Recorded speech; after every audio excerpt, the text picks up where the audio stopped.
अस्सलाम वालेकुम दोस्तों, ਤੁਸੀਂ ਵੇਖਦੇ ਵਜੇ ਪੰਜਾਬੀ ਕਲਚਰ ਤੇ ਕੈਲੰਡਰਾਂ ਦੀ ਦੁਨੀਆ। ਠੀਕ ਹੈ ਜੀ, ਜਿਵੇਂ ਕਿ ਤੁਹਾਨੂੰ ਪਤਾ ਹੈ ਕਿ ਮੈਂ ਤੁਹਾਨੂੰ ਦੇਸੀ, ਇਸਲਾਮੀ ਤੇ ਅੰਗਰੇਜ਼ੀ ਮਹੀਨਿਆਂ ਦੀਆਂ ਤਰੀਕਾ ਦੱਸਦਾ ਰਹਿਣਾ। ਠੀਕ ਹੈ ਜੀ, ਲੇਕਿਨ ਤੁਸੀਂ ਕੋਈ ਐਡਾ ਖਾਸ ਰਿਸਪੌਂਸ ਨਹੀਂ ਦਿੰਦੇ ਮੈਨੂੰ।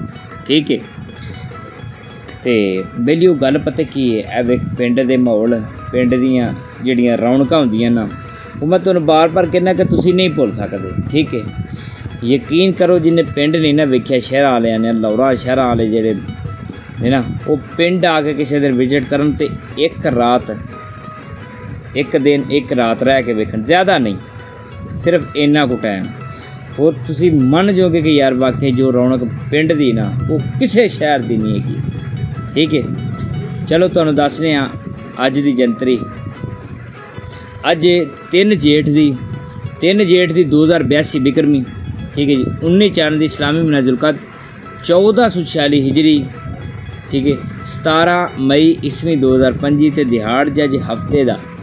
ठीक है, दिन हफ्ते का भुलिया जिदा।